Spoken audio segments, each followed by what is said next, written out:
Heifers typically need 2 years to mature before they can become pregnant, give birth, and begin milking. Breeding on most dairy farms today is done artificially. Bulls are chosen for their genetic traits that the farmer hopes will show up in the calf. Bull semen is purchased from a breeding service, loaded into what's called a straw, and inserted into the cow by human hand. Over the next 9 months, the mother-to-be will be watched closely for any signs of problems and checked regularly to make sure the pregnancy is normal. Most of what we do on the dairy is using our eyes and watching what our animals are doing and understanding what their behaviors are. At Mystic Valley Dairy near Sauk City, Mitch Brining looks every bit the nervous parent on the days his cows are checked. On this particular cow, we're confirming that she's still pregnant. She is pregnant. Twin calves in this one. One calf is a bull calf. I gotta find the second one. There's 2 bull calves in this cow.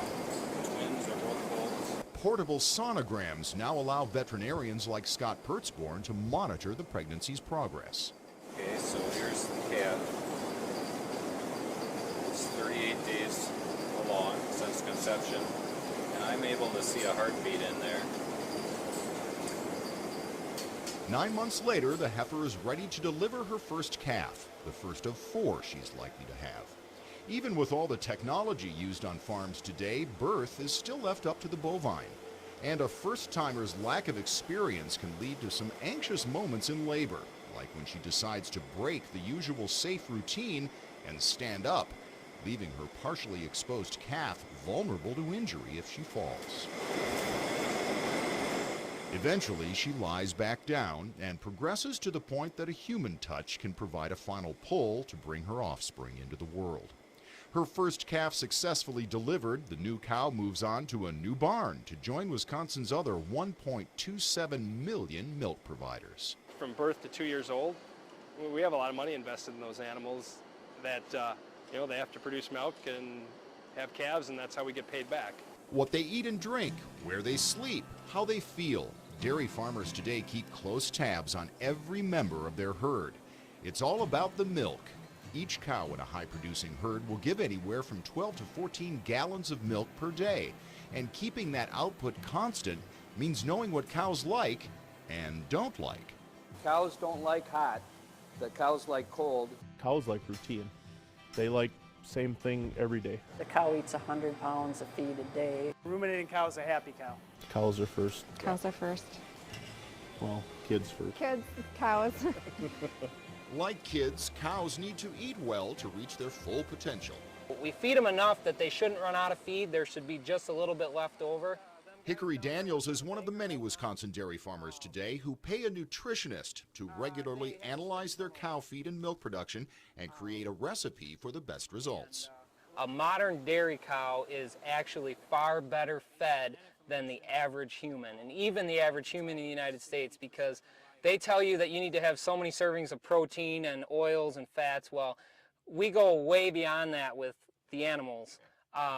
We're testing all the minerals, and we break like carbohydrates into multiple different groups, and we break protein all the way down to amino acids.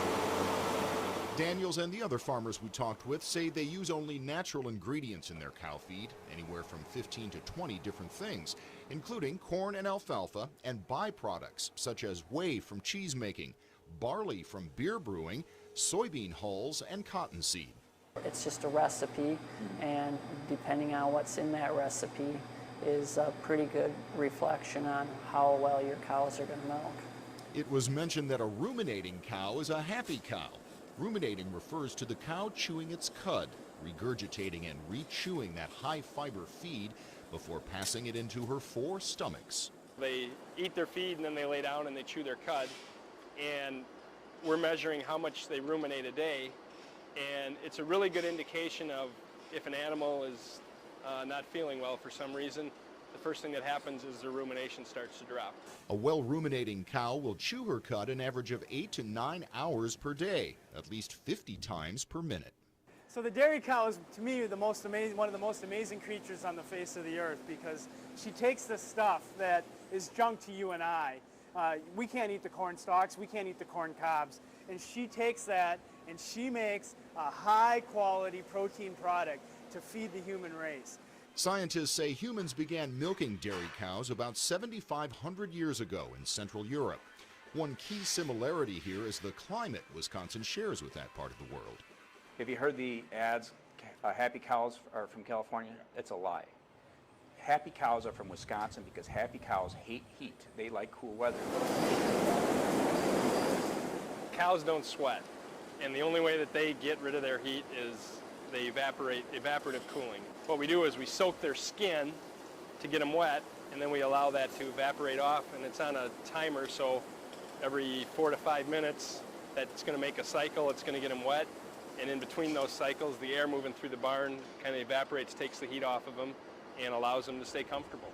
We visited farms in some of the summer's hottest weather, and all of them, big and small, had systems in place to keep their cows cool.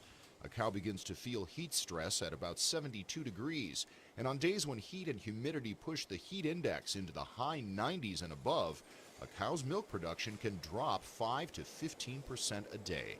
Farmers can best control their cows' comfort when they keep them inside, but the majority of Wisconsin dairy herds are kept in confinement year-round due to both climate control and the lack of pasture for bigger herds. That's not good or bad, that's just where cows have gone. Is it the best for the cow?